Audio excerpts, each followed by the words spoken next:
Praise the Lord. கர்த்தருடைய பரிசுத்த நாமத்திற்கு மகிமை உண்டாவதாக. இந்த நாளிலும் கூட மீண்டும் மகிமை மத்தியில் தேவனுடைய வார்த்தையை கொடுப்பது மிகுந்த சந்தோஷம். இன்றைய நாளிலே ஒரு தலைப்பை நம்ம காணலாம். எல்ஷடா என்கிறதான தலைப்புக்குள்ளாக கர்த்தருடைய ஆவியானவர் நம்மோடு கூட பேசுவாராக. திருப்பிக் கொள்வோம். ஆதியாகமத்தின் புத்தகம் 17வது அதிகாரம் 1 முதல் 6 வசனத்தை நான் வாசிக்கிறேன்.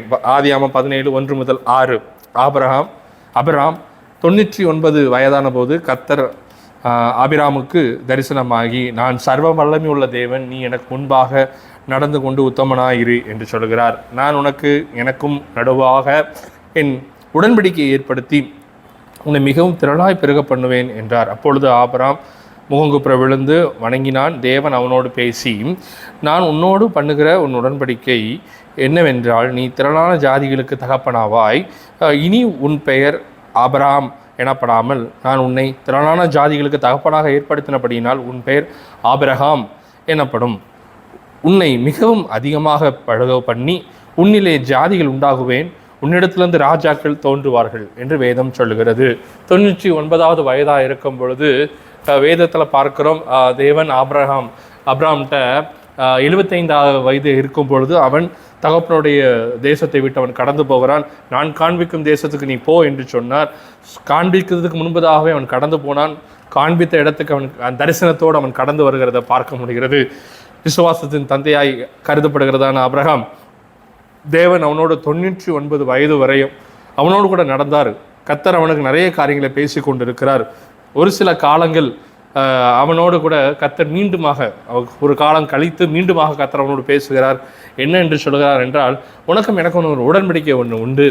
அது என்னவென்றால், உன்னிலிருந்து ராஜாக்கள் இணைச்சவர்கள் வருவார்கள், திரளான ஜாதிகளுக்கு நீ தகப்பனாவாய் என்று சொல்கிறார்.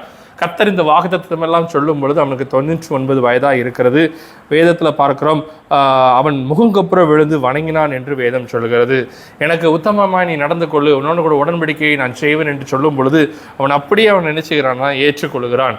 ஆனால் அதே சமயத்தில் நம்ம தொடர்ந்து அந்த வசனத்தை வாசிக்கும் பொழுது, பின்னும் தேவன் 15ஆம் வசனத்தை வாசிக்கிறேன். பின்னும் தேவன் ஆபிரகாமை நோக்கி, உன் மனைவி சாராயை இனி சாராய் என்று அழையாதிருப்பதாக, சாராள் என்பது அவளுக்கு பேராயிருக்கும். நான் அவளை ஆசீர்வதித்து அவளாலே ஒரு குமாரனையும் தருவேன். அவள் ஜாதிகளுக்கு தாயாகவும் அவளாலே ஜாதிகளின் ராஜாக்கள் உண்டாகவும் அவளை ஆசீர்வதிப்பேன் என்றாள். அப்பொழுது ஆபிரகாம் மூங்குப்புற விழுந்து நகைத்து, 100 வயதானவனுக்கு பிள்ளை பிறக்குமோ, 90 வயதான சாராள் பிள்ளை பெறுவாளோ என்று தன் இருதயத்திலே சொல்லி கொண்டாள்.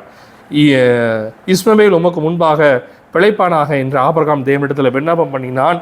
அப்பொழுது தேவன், உன் மனைவியாகிய சாராள் நிச்சயமாய் உனக்கு ஒரு குமாரனை பெறுவாள், அவனுக்கு ஈசாக்கு என்று பெயரிடுவாயாக.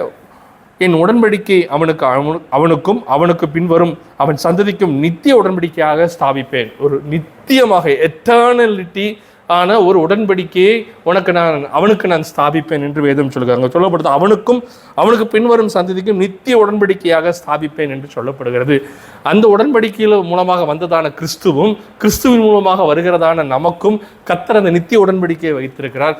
இதற்கு அன்று 99வது வயதில் இருக்கிறதான ஆபிரகாமோடு கர்த்தர் பேசுகிறார். இப்பொழுது வயது சென்றவனாய் காணப்படுகிறான். சரீரத்தில் பலன் இல்லை. அவனுக்கும் சரி சாராளுக்கும் சரி சரீரத்தில் பலன் இல்லை. ஆனால் அப்படி ஒரு சூழ்நிலை இருக்கும் பொழுது தேவன் பேசும் பொழுது அவன் இருதயத்தில் நகைத்தான் என்று வேதம் சொல்லுகிறது. இது எப்படி ஆகும்? இது உலகத்தில் மாமிசமாக நடப்பதற்கு வாய்ப்பே இல்லை என்பதை அவன் ஆபிரகாம் அறிந்தபடினாலே அவன் சொல்கிறான், இது அவன் இருதயத்தில் சொல்லிக்கொண்டு நகைத்தான் என்று சொல்வது என்று தன் இருதயத்தில் சொல்லிக்கொண்டு என்று வேதம் சொல்கிறது. அவன் நகைத்தான் என்று வேதத்தில் பார்க்கிறோம். இது எப்படி ஆகும், இது எப்படி நடக்கும் என்று அவன் இருதயத்தில் சொல்லி கொண்டான் என்று பார்க்கிறோம். அப்போ கர்த்தர் அதை அறிகிறார். அவர் சொல்கிறார், நிச்சயமாகவே உனக்கு ஒரு குமாரனை பெறுவாள் என்று சொல்லுவார். நிச்சயமா நான் அவளை தெரிந்தெடுத்திருக்கிறேன், நான் சாராளை தெரிந்தெடுத்திருக்கிறேன். சாராள் மூலமாக என்றால் சாராள் அவள் ஒரு ஸ்திரியை காண்பிக்கிறாள், அவளுடைய வேலைக்காரியை காண்பிக்கிறாள். அவள் மூலமாக இஸ்மவேல் இருந்தாலும் தேவன் அவள் மீது நோக்கமாக இருந்தாள். அவள் மீது ஒரு உடன்படிக்கையை வைத்திருந்தாள், அவளுக்குள்ளாக ஒரு ஆசீர்வாதத்தை வைத்திருந்தாள். ஆகையால் தான் அவருடைய வாழ்க்கையில் வரும் பொழுது, அபிமெலேக்கு போன்றவர்களெல்லாம் அவருடைய வாழ்க்கையில் வரும் பொழுதெல்லாம் கர்த்தர் தடுத்து அந்த தேசம் எங்கும் வாதைகளை கொண்டு வருகிறார். ஏனால் அவள் கர்த்தரால் ஏற்படுத்தப்பட்டவள். அவள் மூலமாக ஒரு ஈசாக்கு பிறக்க வேண்டியது அவசியமாக இருக்கிறது. இந்த நாளிலும் கூட ஒரு காரியத்தை நாம் புரிந்து கொள்ள வேண்டும். ஆபிரகாமை பார்க்கலாம், சாராளை பார்க்கலாம். 2 பேருக்கும் கர்த்தர் பேரை மாற்றுகிறார். நமக்கும் கூட ஒரு பேரை மாற்றி வைத்திருக்கிறார். என்ன என்றால், புறஜாதியாக இருந்த நம்மளை இன்று கிறிஸ்துவனாக, கிறிஸ்துவின் ஆவி இல்லாதவன் கிறிஸ்தவன் அல்ல, கிறிஸ்து பிளஸ் அவனாக, கிறிஸ்து பிளஸ் அவளாக கர்த்தர் நம்மளை மாற்றியிருக்கிறார். நாம் புறஜாதியார் என்று எண்ணப்பட வேண்டும். பரலோகத்தால் நாம் அப்படித்தான் எண்ணப்பட வேண்டும். ஆனால் உங்களை என்னையும் கிறிஸ்துவுக்குள்ள உள்ளவர்களாக கர்த்தர் மாற்றுகிறார். கிறிஸ்துவின் ஆவியை பெற்றவர்களாக நம்மளை கர்த்தர் மாற்றுகிறார். இனி நான் அல்ல, என்னில் கிறிஸ்துவே வாழ்கிறார் என்று சொல்லத்தக்க அளவு ஒரு நித்திய உடன்படிக்கைக்கு ஏற்கனவே பங்குள்ளவர்களாக இருந்தார்கள். ஆனால் நம்மை கர்த்தர் தகுதி இல்லாத நம்மளை கர்த்தர் தகுதிப்படுத்தி அந்த நித்திய உடன்படிக்கை நம்மளை கர்த்தர் பண்புள்ளவர்களாய் கர்த்தர் என்ன செய்கிறார்னா மாற்றுகிறார். இந்த காரியத்தில் நாம் பார்க்கும் பொழுது ஒரு காரியத்தை புரிந்து கொள்ள விரும்புகிறோம். இல்லை என்றால் ஒரு காரியத்தை கர்த்தருடைய ஆவியானவர் நமக்கு நினைப்பூட்ட விரும்புகிறார். அது என்ன என்று சொன்னால், அவர் சர்வ வல்லமை உள்ள தேவன். அவர் எல்ஷடா. 99 இருந்தாலும் 90 வயதாக இருந்தாலும் 100 வயதாக இருந்தாலும் வாட்ஸோ எவர் கர்த்தருடைய வாக்குத்தத்தம் உண்டு என்று சொன்னால் அது உண்டு தான். அது நிச்சயமாக நிறைவேற்றப்படும்.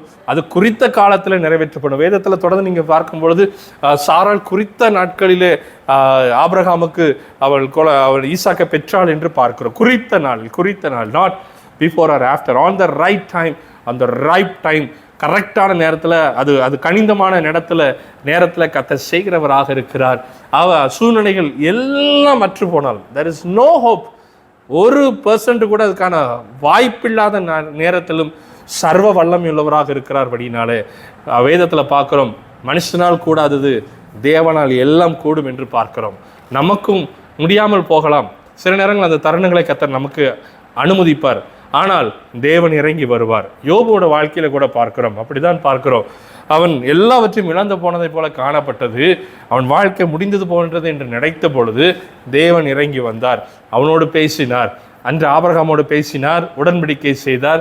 யோபோடு பேசினார், அவன் வாழ்க்கையை மாற்றினார். இன்றும் உங்களோடு கூட பேசிக் கொண்டிருக்கிறார். எல்ஷடாவாக அவர் உங்களோடு கூட இன்றும் இருக்கிறார். சர்வ வல்லமை உள்ள தேவன். எல்லாம் அவர் சொல்ல ஆகும், கட்டளையிட்டால் நிற்கும் என்று வேதம் சொல்லுகிறது.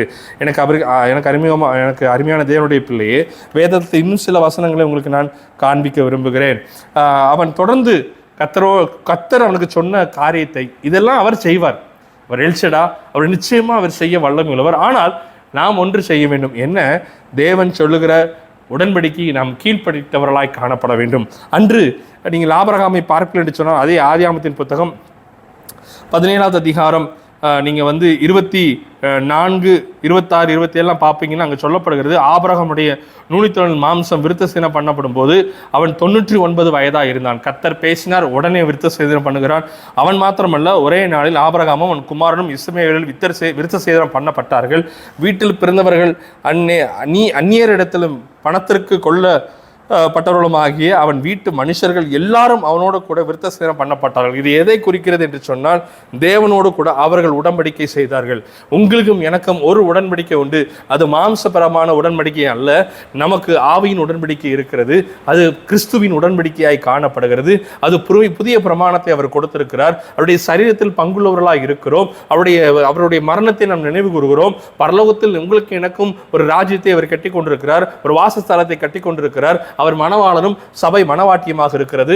இந்த புதிய உடன்படிக்கையில் மிகவும் கிருபை உள்ளவராக இருக்கிறார். இந்த கிருபையின் நாட்களிலும் அவர் நமக்கு கொடுத்த உடன்படிக்கையிலே நாம் சரியாய் நடக்க தேவன் விரும்புகிறார். அன்று ஆபிரகாம் சரியாய் நடந்தான். கர்த்தர் சொன்ன உடனே செய்தான். 99 வயதிலே பேசினார், அவன் அப்பொழுதே செய்தான் என்று வேதத்தில் பார்க்கிறோம். இப்பொழுதும் கர்த்தர் நம்மோடு கூட பேசுகிறார். கர்த்தர் உங்களுக்கு சொன்னதான வாக்குத்தத்தங்கள், காரியங்கள், ஆசீர்வாதங்கள் நிறைவேற்றப்பட வேண்டும் என்று சொன்னால், நீங்களும் நானும் கர்த்தருக்கு கீழ்ப்படிந்தவர்களாக இருக்க கர்த்தர் விரும்புகிறார். ஆபிரகாமுக்கு அவர் எல்ஷடாவாக இருப்பார் என்று சொன்னால், இன்றும் அதே எல்ஷடாவின் தேவன், சர்வ வல்லமையுள்ள தேவனாகிய கர்த்தர் உங்களுக்குள்ளும் வாசமாக இருக்கிறார். ஒவ்வொரு வேதம் சொல்லுகிறது, உலகத்தில் இருப்பவனிலும் உங்களுக்குள் இருக்கிறவர் பெரியவர், உங்களிலே பிரகாசிக்கிற கர்த்தராக இருக்கிறார். உங்களை மகிமைப்படுத்தும்படியாக விரும்புகிறார். அவன் ஆபிரகாம் எத்தனையோ நாட்களாக அவமானப்பட்டு காணப்பட்டான். எத்தனையோ வருடங்களாக அவன் நிந்தைக்குள்ளாய் காணப்பட்டான். அவன் ஒரு முடிவுக்கே வந்துட்டான். உமக்கு முன்பதாக அவன் பிழைத்திருப்பான், இஸ்மவேல் பிழைத்திருப்பான் என்று கர்த்தரிடத்தில் விண்ணப்பம் பண்ணக்கூடிய அளவுக்கு அவனுடைய காரியங்கள் வந்துவிட்டது. ஆனால் கர்த்தர் மாற்றுகிறார். எப்பொழுதெல்லாம் முடியாது என்று ஒரு காரியம் வரும் பொழுது கர்த்தர் அதை முடிய பண்ணுகிற கர்த்தராக இருக்கிறார். நான் சர்வ வல்லமையுள்ள தேவன் என்று உங்களுக்கு எனக்கு வெளிப்படுத்த அவர் விரும்புகிறார். இந்த நாளிலும் கூட அவர் உங்களுக்கு அப்படித்தானே தோன்ற விரும்புகிறார். நீங்கள் விட்டு கொடுப்பீர்களா? கர்த்தரிடத்தில் உடன்படிக்கை நீங்கள் செய்வீர்களா? கிறிஸ்து கொடுத்ததான உடன்படிக்கையை நிறைவேற்ற வல்லமுள்ளவர்களாக இருக்கிறீர்களா? மத்தேயு நற்செய்தி நூல் 5வது அதிகாரம் 6-7 பார்க்கும்போது கிறிஸ்து நிறைய கட்டளைகளையும் கற்பனைகளை நமக்கு கொடுத்திருக்கிறார். அவைகளை நம்ம நடக்கும்படி கர்த்தருடைய ஆவியானவர் நமக்கு நினைப்பூட்டுவாராக. வேதம் சொல்லுகிறது, நான் அனுப்புகிறதான பரிசுத்த ஆவியானவர் என்னிடத்திலிருந்து சகலத்தை உங்களுக்கு போதிப்பார் என்று வேதம் சொல்லுகிறது. அவர் சகல சத்தியத்திலும் நடத்துகிறார் என்று வேதம் சொல்லுகிறது. சத்தியத்தில் நீங்கள் அறிவீர்கள், சத்தியம் உங்களை விடுதலையாக்கும் என்று சொல்லப்படுகிறது. இந்த சத்திய ஆவியானவர் உங்களிலே விடுதலையாக்குவது மாத்திரமல்ல, அவரோடு கூட செய்யப்பட்ட உடன்படிக்கையிலே தொடர்ந்து செய்யும்படியாக, அதிலே நடக்கும்படியாக கர்த்தருடைய ஆவியானவர் உதவி செய்யும் பொழுது, அன்று ஆபிரகாமுக்கு எல்ஷடாவாய் வெளிப்பட்ட கர்த்தர் இன்றும் எல்ஷடாவாக உங்களுக்குள்ளிருந்து பிரகாசிக்கிற விரும்புகிறார். கர்த்தர் உங்களை ஆசீர்வதிப்பாராக. ஆமென். God bless you.